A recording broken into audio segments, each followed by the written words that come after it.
आज सुबह सुबह मैं जल्दी उठ गया। उठते ही मुझे बहुत भूख लगी तो मैंने पूजा को बोल दिया कि फटाफट से मेरे लिए नाश्ता बना दो। तो पूजा फटाफट मेरे लिए नाश्ता बनाने बैठ गई और तुरंत ही पूजा ने मुझे बोला कि आप फटाफट चाय बनाओ। तो मैं चाय बनाने लग गया। चाय बनाते बनाते मैं थक गया। फिर फटाक से हम चाय बना के तुरंत ही चाय पीने बैठ गए।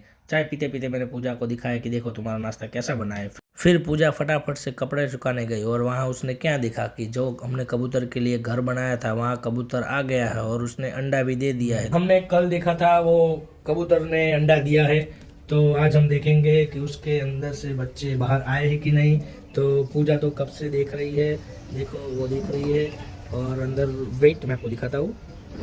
देखो वो कबूतर, उसकी माँ बैठी है और नीचे उसके बच्चे हैं, लेकिन वो दिखा नहीं रही हमें। और ये उसके लिए हमने घर बनाया है कबूतर का।